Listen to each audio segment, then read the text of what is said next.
जय हिंद सभी साथियों को नमस्कार। स्वतंत्रता दिवस की सभी देशवासियों को हार्दिक शुभकामनाएं। आज जो हम प्यारा टॉपिक लेकर आए हैं वो है विश्व के प्रमुख मरुस्थल। तो देखो, विश्व के यदि प्रमुख मरुस्थल की बात करें तो सारे ध्यान से सुनना मेरी बात को। बहुत प्यारा टॉपिक है। आरएएस के अंदर 1% देखने को मिल सकता है इधर से, क्योंकि आपके अलग से ये टॉपिक दिया हुआ है, और एसएससी जैसे अदर जो भी एग्जाम है उनमें तो आता ही है। तो अब विश्व के प्रमुख मरुस्थल की यदि हम बात करें तो थोड़ा सा इसका बेस मजबूत करें। देखो कैसे, देखो मरुस्थल का जो विकास होता है वो पृथ्वी में 25 सेंटीमीटर से कम वर्षा वाले क्षेत्र में होगा। पहली बात तो ये याद रखना, मोस्ट इंपोर्टेंट है, एग्जाम में भी पूछी गई है। कितने सेंटीमीटर? 25 सेंटीमीटर से कम वर्षा वाला क्षेत्र होता है, वहां पर मरुस्थल का निर्माण होता है। मरुस्थल का मतलब होता है मृत भूमि, यानी मृत भूमि का मतलब यहां पर कृषि वगैरह नहीं होती है। यहां पर जो कृषि होती है वो सूखी होती है, जैसे बाजरा होगी, ज्वार हो गए, मोठ हो गए, यहां पर ऐसी कृषि की जाती है। बिल्कुल गुरुजी, ये बात हमें समझ में आ गई। तो अब देखो भाई, मरुस्थल के प्रकार कितने हैं? तो मरुस्थल वैसे तो 5 भी मिलते हैं, 6 भी, मुख्यतः 4 याद रखना। उपोष्णीय कटिबंध मरुस्थल। देखो मेरे भाई, उपोष्णीय कटिबंध जो मरुस्थल होता है वो एक ठंडा मरुस्थल होता है। किस प्रकार का मरुस्थल होता है? ठंडा। जैसे उदाहरण के लिए मैं आपको बताऊं तो याद रखना, अंटार्कटिका। अंटार्कटिका जो मरुस्थल है वो एक कैसा मरुस्थल है? ठंडा मरुस्थल है। कैसा मरुस्थल है? ठंडा। और शीत मरुस्थल की यदि हम बात करें तो यह भी एक ठंडा मरुस्थल ही होता है। यह भी कैसा मरुस्थल होता है? ठंडा। याद रखना, भारत के अंदर शीत मरुस्थल जो है वो किस राज्य के अंदर है? तो ये मोस्ट इंपोर्टेंट है, हिमाचल प्रदेश। हिमाचल प्रदेश। तीसरे नंबर का जो प्रकार होगा वो होगा तटीय रेगिस्तान, और 4 नंबर जो होगा वो होगा ध्रुवीय रेगिस्तान। बात समझ में आ गई? बिल्कुल गुरुजी, बात समझ में आ गई। अब इसके बाद यदि हम आगे बात करें तो विश्व के 1/3 क्षेत्र की बात करें तो वो शुष्क और अर्धशुष्क में माना जाता है। शुष्क का मतलब ऐसा ही है कि वहां रेत भरी हुई है, और कुछ ऐसा भाग है जहां पर थोड़ी बहुत रेत है, तो उसे शुष्क, थोड़ी बहुत रेत वाले को अर्धशुष्क। तो शुष्क और अर्धशुष्क विश्व का 1/3 क्षेत्र है। विश्व का 1/3 क्षेत्र है। गुरुजी, विश्व के सबसे बड़े मरुस्थल कौन से हैं? देखो ऑप्शन के हिसाब से करना। आज तक जो प्रश्न है उसमें ये दिया होता है कि विश्व का सबसे बड़ा मरुस्थल कौन सा है? सहारा। लेकिन आदि में आपको चारों की बात करें, ये विश्व का सबसे बड़ा गर्म मरुस्थल है। विश्व का सबसे बड़ा कैसा मरुस्थल है? गर्म। यदि पूछे विश्व के क्षेत्रफल की दृष्टि से बड़े 4 मरुस्थल, तो देखो, पहला अंटार्कटिका, दूसरा आर्कटिक, तीसरा सहारा। देखो 3 ही अक्षर का है सहारा, 1 2 3, और चौथा जो है वो है अरेबियन। कौन सा है? अरेबियन। अरेबियन जो मरुस्थल है वो अरब के अंदर है। तो याद रखना, अंटार्कटिका, आर्कटिक, सहारा, 3 याद करो। अंटार्कटिका, आर्कटिक, सहारा। बोलो, अंटार्कटिका, टिका पहला बड़ा है तो बड़ा नाम आएगा, अंटार्कटिका, दूसरा आर्कटिक, तीसरा सहारा, और चौथा अरेबियन। बिल्कुल गुरुजी, ये बात समझ में आ गई। चलो फिर आगे बढ़ो। अगर हम बात करें मरुस्थल, तो मरुस्थल रोकथाम दिवस कब मनाया जाता है? 17 जून को। देखो मरुस्थल के अंदर जो है वो उष्ण मरुस्थल, यानी जो उष्ण मरुस्थल है अपना, कौन सा मरुस्थल? उष्ण। जो उष्ण मरुस्थल है वहां पर वर्षा क्या होती है? कम। वर्षा कम होगी तो यहाँ का तापमान जो है वो क्या होगा? अधिक, क्योंकि ये जो क्षेत्र होता है ये तापमान अधिक होता है। इस क्षेत्र का जो मरुस्थल वाला एरिया होता है ना, वहां का तापमान क्या होता है? अधिक होता है, और इस क्षेत्र में वर्षा भी क्या होती है? कम। वर्षा कम होगी तो यहाँ पर हवाएं जो चलेंगी वो कैसे चलेंगी? सूखी हवाएं, शुष्क हवा। बिल्कुल। और इन हवा में जो नमी की मात्रा है वो भी क्या होती है? कम होती है।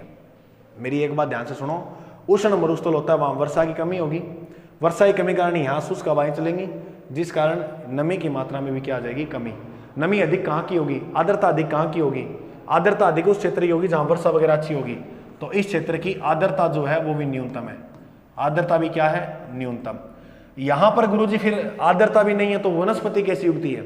यहां जो वनस्पति देखने को मिलती है वो कांटेदार, मोटे छाल वाली और नकुली पत्तियां वाली।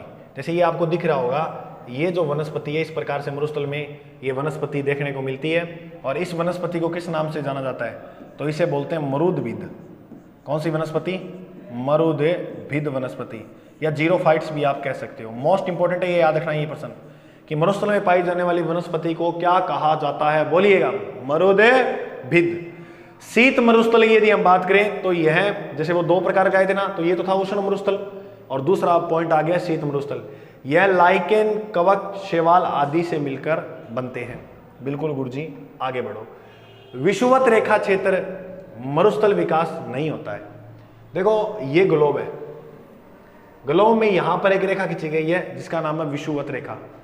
इस बेल्ट के अंदर याद रखना मरुस्थल का विकास जो है वो नहीं होता है। इस क्षेत्र में मरुस्थल का जो विकास देखने को मिलता है वो मिलता है 30 से 40 डिग्री के मध्य का क्षेत्र होता है ना, यहां पर अधिक मरुस्थल पाए जाते हैं। जैसे यहां पर एक रेखा है जिसका नाम है कर्क रेखा। कर्क रेखा की यदि हम बात करें तो ये 23.5 डिग्री पे है। कितने पे है? 23.5 डिग्री। तो थोड़ा ऊपर जाएंगे तो यहां पर आ जाएगा 40 और इसके नीचे आ जाएगा 30। तो ज्यादा मरुस्थल इसके बीच में मिलेंगे, या नीचे से आप नीचे आ जाओ यहाँ 30 से 40। तो इस बेल्ट के अंदर 30 से 40 डिग्री क्षेत्र के अंदर मरुस्थल जो है वो ज्यादा मिलेंगे। मानसून को आकर्षित करता है कि इसकी विशेषता रह जाती है, क्योंकि देखो मानसून को कैसे आकर्षित करेगा, यहां पर अपने मरुस्थल फैला हुआ है।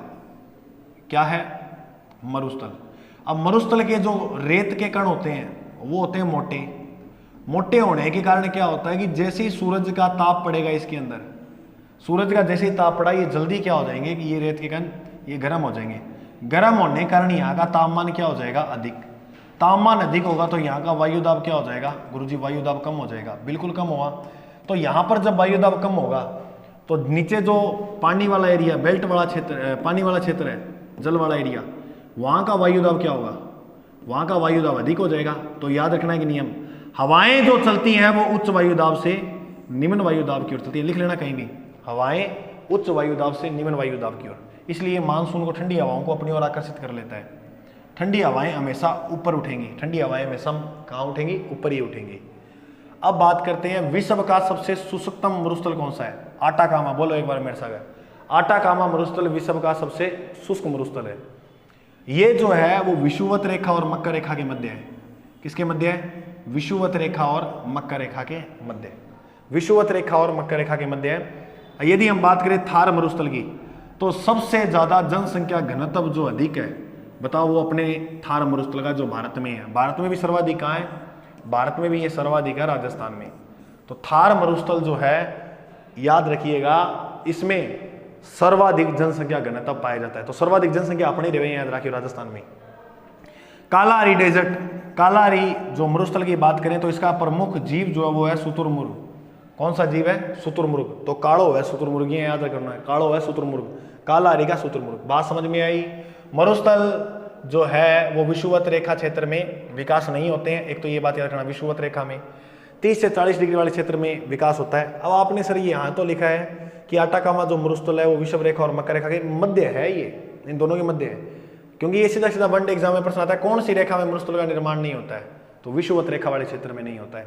मानसून को आकर्षित करती है, ठंडा हवाओं ऊपर उठती है। आटाकामा विषुवत रेखा और मकर रेखा और शुष्कतम मरुस्थल है। आटाकामा आटो सुको हनी फिर पानी गाल के भी ने बोला यहाँ की। शुष्कतम कौन सा है? आटाकामा। थार मरुस्थल जनसंख्या घनत्व अधिक है। कालाहारी में शुतुरमुर्ग है। अरब मरुस्थल की बात करें तो विश्व का सबसे बड़ा प्रायद्वीपीय जो मरुस्थल है वो कौन सा है? अरब मरुस्थल। ऑस्ट्रेलिया को कहते हैं प्यासी भूमि का देश। प्यासी भूमि का देश किसे कहा जाता है? ऑस्ट्रेलिया को। बिल्कुल गुरुजी, बात समझ में आ गई। तो अब देखो थोड़े प्रमुख मरुस्थल कौन कौन से इंपॉर्टेंट है। इंपॉर्टेंट है एक सहारा मरुस्थल। ये विश्व का सबसे बड़ा खारा मरुस्थल है सहारा। गुरुजी सहारा कहां पर है? सहारा मरुस्थल है दक्षिणी अफ्रीका के अंदर। सहारा मरुस्थल कहां पर है? दक्षिणी अफ्रीका में। उसके बाद बात करें अपने कालाहारी मरुस्थल की, तो कालाहारी जो मरुस्थल है वो बोत्सवाना नामीबिया के अंदर फैला हुआ है। ये भी कहाँ है? दक्षिणी अफ्रीका के अंदर। बोत्सवाना और नामीबिया। कालाहारी दक्षिण अफ्रीका, बिल्कुल सिंपल है। ज्यादातर मरुस्थल का जो क्षेत्र है वो अफ्रीका में भी बनता है ना। नामीब की यदि हम बात करें तो ये भी कहाँ है? दक्षिण अफ्रीका, क्योंकि नामीबिया यहाँ है तो नामीब भी दक्षिण अफ्रीका। नूबियन की यदि हम बात करें सूडान और मिस्र के अंदर है। कहाँ पर है? सूडान और मिस्र में। नूबियन, सूडान और मिस्र।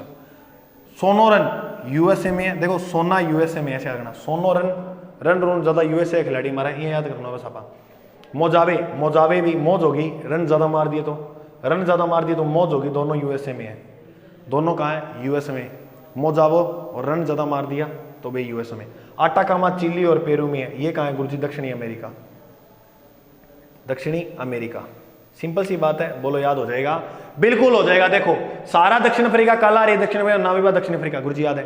नूबियन, सूडान और मिस्र, बोलो नूबियन, सूडान और मिस्र। नूबियन, सूडान और मिस्र। ये सिंपल है। सोनारन और मोजावे, रन और मोज इकट्ठा होगी यूएसए में, आटाकामा चिली और पेरू में। अच्छा याद रखना, पेटागोनिया मरुस्थल कहाँ है? अर्जेंटीना। और अर्जेंटीना कहाँ है? दक्षिणी अमेरिका में, दक्षिणी अमेरिका में। आगे बढ़ो। गोबी मरुस्थल कहाँ है? गोबी तो गुरुजी में, हाँ चलो गोबी मरुस्थल की बात करा। गोबी मरुस्थल की बात करें तो ये है मंगोलिया और चीन में, मंगोलिया व चीन में। तो थार मरुस्थल कहाँ है? थार मरुस्थल भारत में है भाई, है ना। चोलिस्तान, थार मरुस्थल को पाकिस्तान में क्या कहते हैं? चोलिस्तान। तो याद रखना, पाकिस्तान का जो मरुस्थल है उसको किस नाम से जानते हैं? चोलिस्तान। देखो नाम से यार है, पाकिस्तान चोलिस्तान, है ना। अरब मरुस्थल की बात करें तो ये अरब मैंने कराया था ना, अरब के अंदर ही है सऊदी अरब, है ना। अद दहना अन नाफूद, देखो अद अन ऐसे नाम आए ना तो वो आप कर देना अरब प्रायद्वीप। अरब के अंदर सऊदी अरब में, ये भी अरब प्रायद्वीप के मरुस्थल है ये, ठीक है, अरब के हो गए। रब अल खाली, रब अल खाली, तो देखो अब रब अब नाम आ रहा है तो ये भी कहाँ है? अरब में, रब अरब, है ना। रब येरा रब, येरा रब येरा।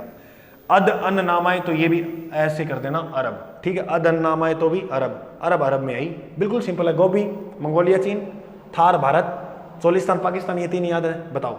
गोबी मंगोलिया चीन, थार भारत, चोलिस्तान पाकिस्तान। अब देखो अरब, अद दहना अन नाफूद, रब उल खाली, सारे अरब के अंदर है, ठीक है।